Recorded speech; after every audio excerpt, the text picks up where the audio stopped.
The beautiful Queen Hatshepsut is a great queen, the most beautiful of beauties, the best of ancient Egypt's women, and the strong woman who rocked the world and the winds changed direction, making everyone nostalgic and venerating her for her beauty, charm, strength of character and richness of events in the period of her remarkable rule in the history of the great ancient Egypt. The life of this famous queen was exciting.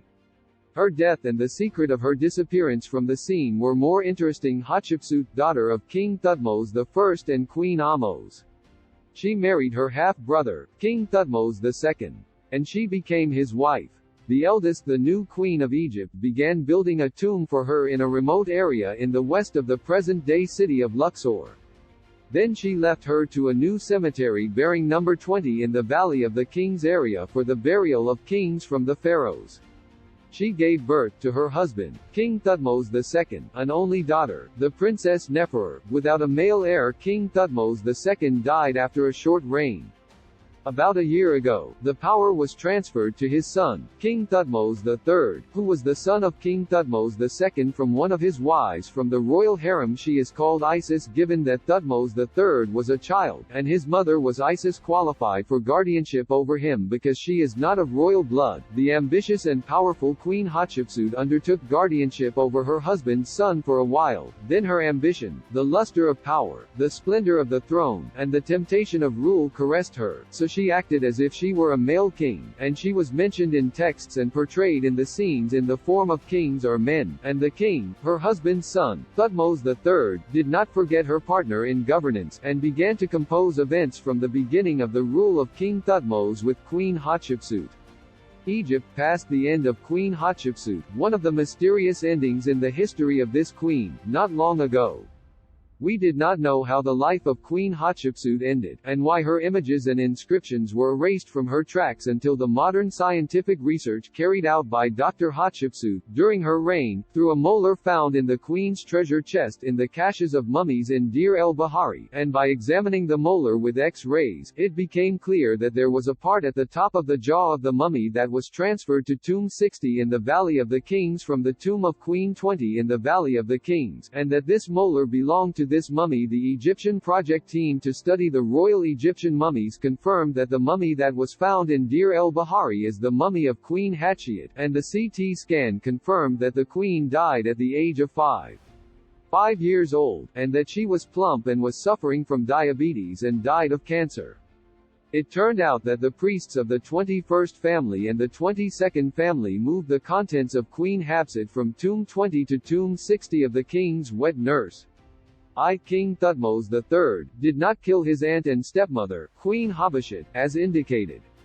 Perhaps what happened to the antiquities and inscriptions of Queen Hatshepsut were destroyed at the end of the reign of King Thutmose III and the beginning of the reign of his son, King Amenhotep II, for reasons related to the view of the ancient Egyptian people to take over a woman's rule of Egypt.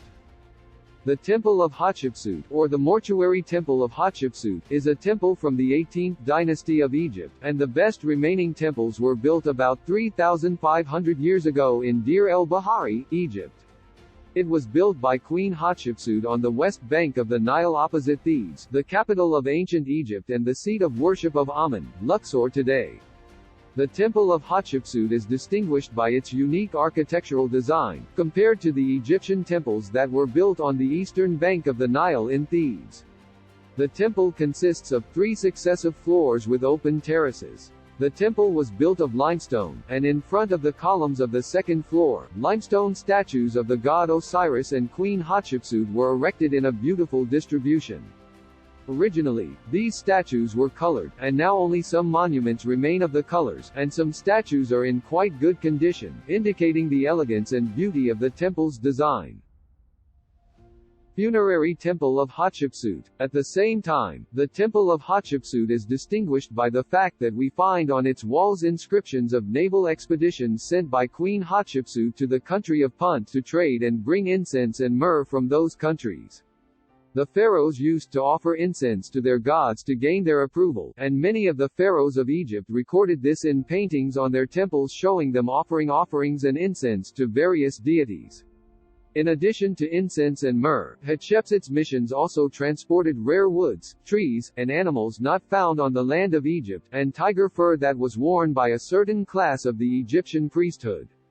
The Deir el-Bahari Valley was dedicated to the worship of Hathor and Amun-Ra. In addition to that, it had the worship of Horus and Anubis. This goes back to the 11th dynasty, where Pharaoh Mentuhotep II was the first to exploit that area to build tombs and a temple for himself, his wives, and those close to him from the court. This was during the Middle Egyptian state. As for the Temple of Hatshepsut, it was built in the modern Egyptian state during the reign of the 18th dynasty, and Queen Hatshepsut, the daughter of King Thutmose I, ordered its construction. During the spread of Christianity in Egypt after the end of the Ptolemaic era, Christians established a monastery to worship on the ruins of the Temple of Hatshepsut. The monastery was called Thebeman Monastery. This monastery was used for worship until the 11th century and was visited by many Christian priests. The area was then called Deir el-Bahari. In Deir el-Bahari there are several ancient Egyptian temples and tombs for the pharaohs, including the Temple of Hatshepsut, and next to it the Temple of Mentuhotep II, and near them the Temple of Thutmose III, which is a small temple, of which only minor traces remain. The ancient Egyptians called the Hatshepsut temple area, the House of a Million Years. Mortuary Temple of Hatshepsut. The temple was built during the 15 years of Queen Hatshepsut's reign, between the 7th year of her reign until the 22nd year of her reign. Senumit, the head of the court during her reign, is the one who designed it and supervised its construction.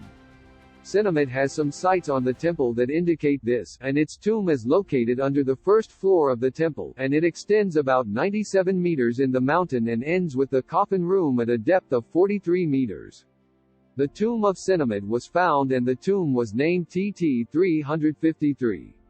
He also participated in the construction of the temple, Habuseb, and Nasi, head of the treasury, and Zihuti, overseer of the house of jewelry. This is evidenced by their names mentioned on the walls of the temple.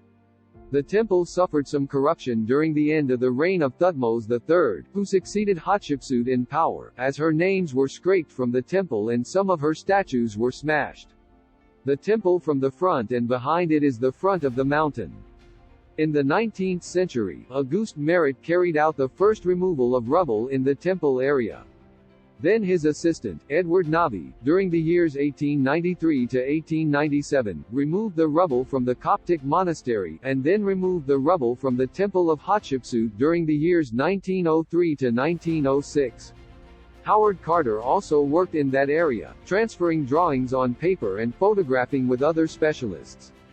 Navi recorded his excavations in 7 books in detail under the title, Deir el-Bahari Temple.